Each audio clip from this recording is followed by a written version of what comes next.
Hey, and what's up, movie viewers? Dena Movie Views here, asking what you watching.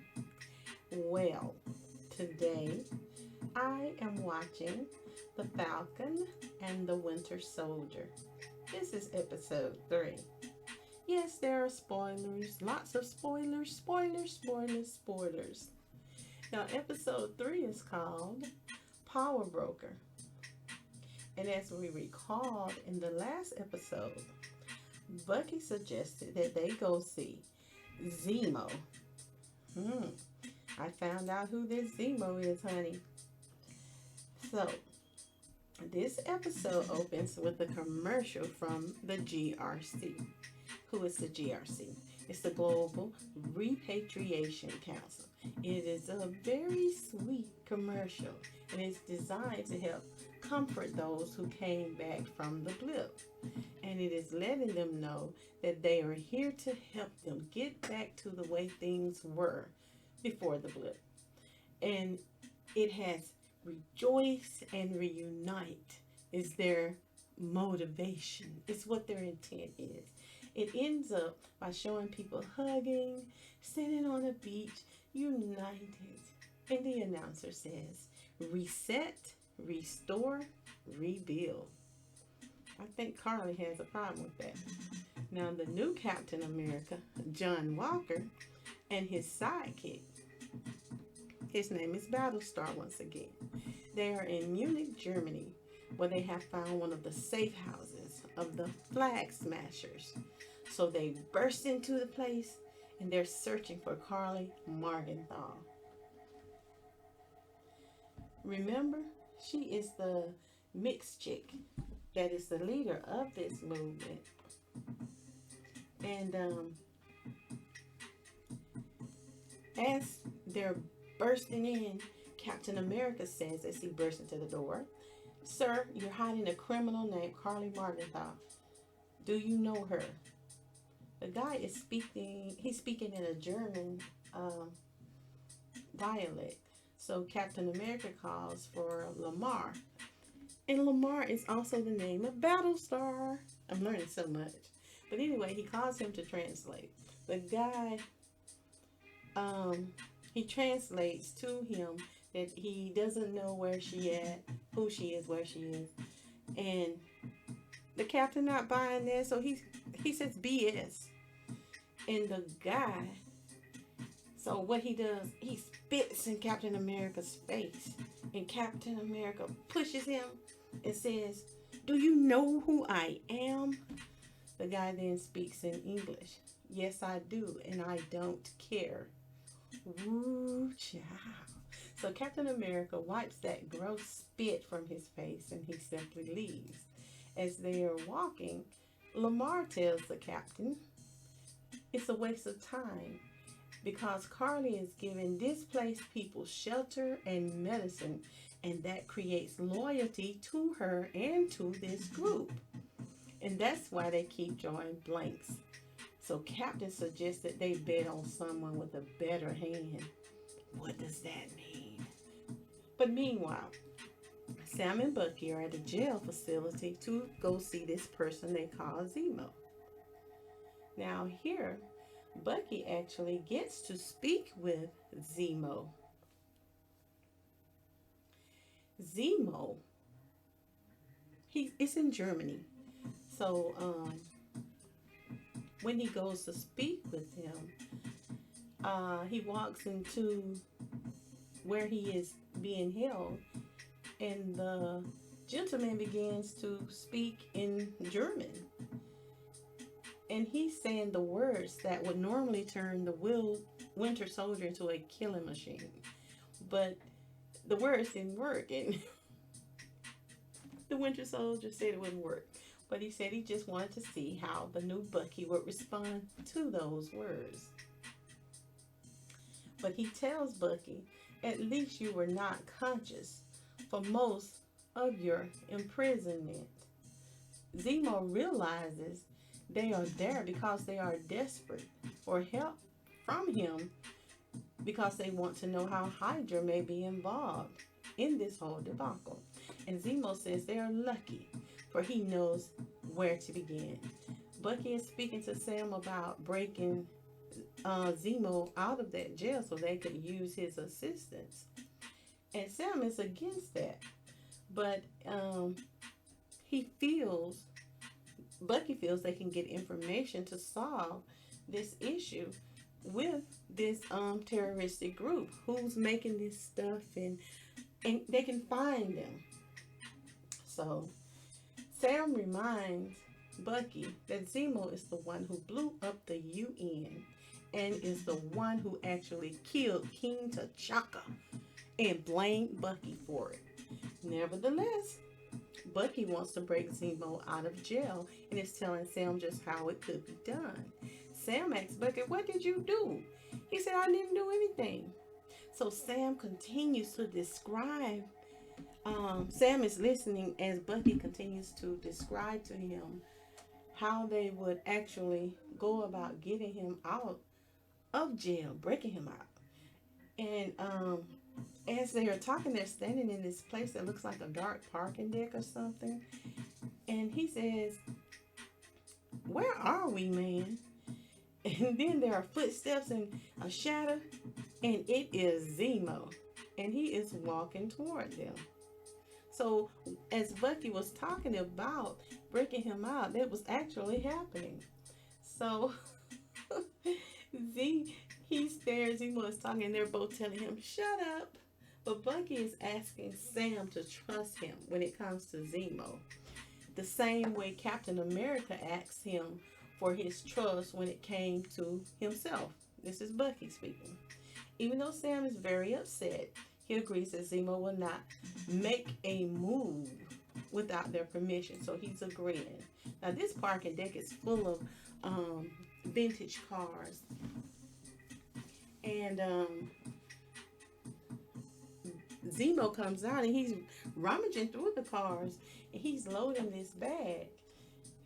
And it's a parking deck, and it's just full of cars. Turns out that all of those cars belong to Zemo. He is rich, and Sam says to him, he says to Sam that these are mine. They're collected by my family over the generations. Zemo is loading up this bag.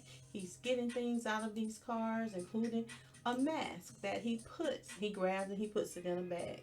As he tells them, he spent years hunting people that Hydra recruited to recreate this super soldier serum. And somebody broke the code because he's afraid that they could create Avengers that won't actually work to be good. They may make bad Avengers. He said they need to first go see a woman named Selby, and then they'll go from there. Now, he then leads them to an airplane with an elderly butler-like dude, you know, like on Batman or something. Anyway, he's sitting outside, and he greets Zemo, and he gives him a kiss on each cheek, and he's so happy to see him. And they get into the car. But Sam asks along the way, "All this time you've been rich?" Zemo responds, "I am a baron, son. My family was royalty until you destroyed my country." Okay. Zemo flies them in his private jet to Madripoor, and eventually Latvia. Zemo tells Sam he has to disguise himself as a person by the name of Conrad Mack, or AKA Smiling Tiger. But Sam is in the attire impersonating this person, and he thinks he looks like a pimp. And Bucky is also supposed to be this super soldier that he's known for, that he's assassinated so many people, he's killed so many people. So they must keep this as their disguise as they are visiting what's called Lowtown to find this Selby character. So they are in Lowtown at this sleazy bar club with some questionable individuals. There are a lot of people there, and you can just tell these are not people you want to be around. They go to the bar where the bartender asks Sam, "Do you want the usual?"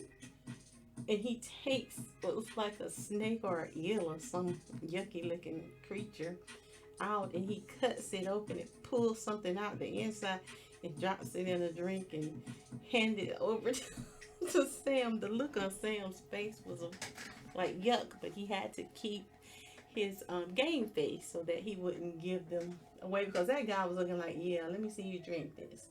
But he did it. He did it.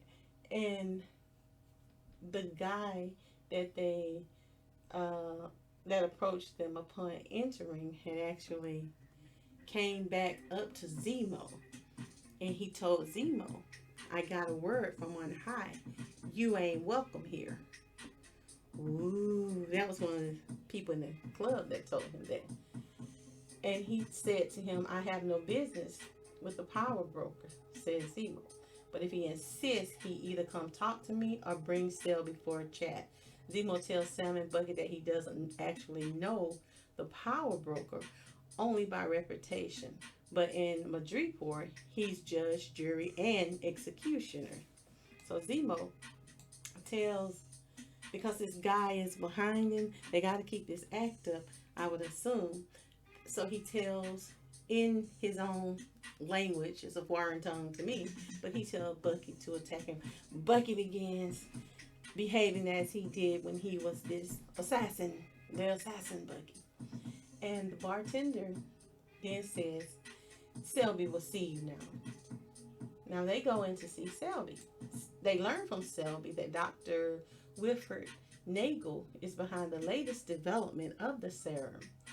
And they are in Madripoor. He's in Madripoor. The power broker had him working on a serum, but things didn't go as planned. At that time, Sam's phone rings, and Selby insists that he put that phone on speaker so everyone could hear their conversation. So Sam picks up the phone and they put it on speaker, and it turns out to be his sister calling him. And she's asking him about the bank or whatever. He's trying to play it off. And she makes the mistake of calling him Sam. And Selby immediately picks up on that. And wow, she turns around and she tells her thugs, kill him. Woo. But when she says that, there's a shot that kills her. And I am not certain who shot her. It really wasn't clear who killed her. But Zemo, Sam, and Bucky try to leave without bringing attention to themselves, because these people are there to protect her. And this is a town of bounty where you can put bounties out and people get rich. But I don't know, somebody said it or passed it on really fast, because they're trying to get out of this club, and these people are getting messages on their phones. You could see it up on the big screen as they were walking, and those people were about to ambush them, and they were surrounded. And out of the blue, here comes this white lady, and she shoots off these people that are about to attack them. There's a lot of people. It turns out to be Agent Sharon Carter. And you have to ask, was she the one that shot Selby, or how did that go? Who did it? But anyway, Sharon takes them to her home that is also a private gallery that houses some of the world's most prized art pieces. And they try to convince her to come back to the States and assist them with solving this. She says no, because she is unable to return to the United States, because after she helped Steve Rogers protect Bucky, she was labeled by the United States an enemy of the state, and for that reason she now lives in the Hightown section of Madripoor. Sam said he could get her a pardon. He could get a pardon for her because he got Bucky one. But she's not buying it. She's very pessimistic about the whole thing.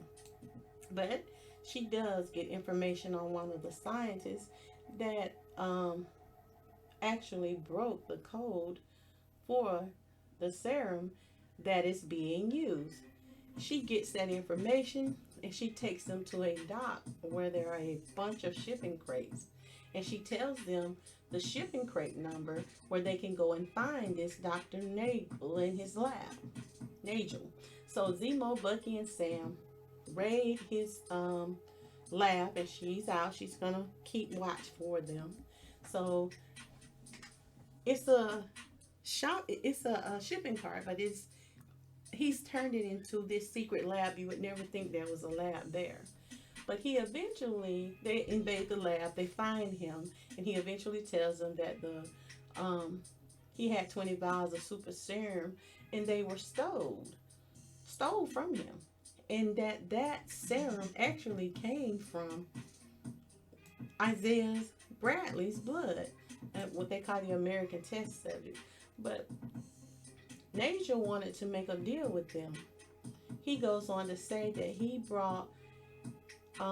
was brought in from Hydra's program, then he was recruited by the CIA. He said he was able to take the serum to a whole nother level, and he can only imagine what the power broker has planned for the poor girl, and I'm assuming that he's referring to Carly. Sam asked about Carly's whereabouts, and Angel said he did not know where she was, but a couple of days ago she did call and ask if he could somehow assist her with Dona Medina, because this person is her mentor and she actually had tuberculosis. And he said that was very typical of overpopulation and displacement camps like that.